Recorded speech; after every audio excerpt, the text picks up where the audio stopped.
আসসালামু আলাইকুম দর্শক, আমি আজকে আবারও আপনাদের মাঝে হাজির হলাম একটি কৃষিভিত্তিক ভিডিও নিয়ে। যে ভিডিও দেখলে আসলে বলা যায় যে আমাদের বাংলাদেশ হচ্ছে একটা কৃষি নির্ভর এলাকা।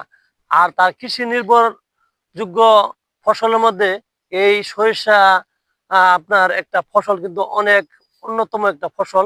এই ফসলটা আসলে আমরা মূলত বছরে আপনার এই একবারই করি।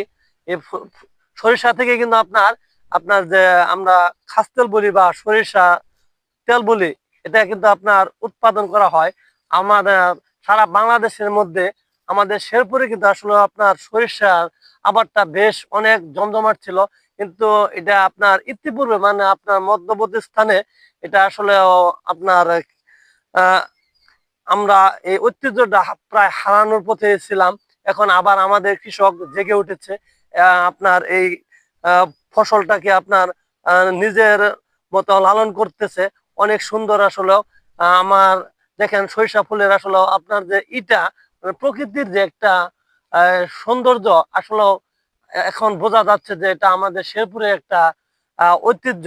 আসলে আমরা এই ঐতিহ্যটা যাতে না হারাই, তার জন্য আমরা সবাই লক্ষ্য করব যে আপনার এই সরিষার আবারটা যেন আমরা আহ, ম- আহ, খুব মনোযোগ সহকারে করতে পারি, এবং কি আম, দেশি বিদেশি দু জাতের সরিষা এখন বাংলাদেশের কৃষকেরা করে। আসলে আপনাদের এটা খুব লাভজনক একটা ফসল, আপনারাও করতে চেষ্টা করবেন। এভাবে আমাদের বাংলাদেশটাকে এগিয়ে নিতে চেষ্টা করবেন, স্বনির্ভর যোগ্য একটা বাংলাদেশ আমরা গড়ে তুলবো অবশ্যই। ধন্যবাদ সবাইকে। আমার ভিডিওটি অবশ্যই একটি লাইক কমেন্ট শেয়ার করবেন। ধন্যবাদ।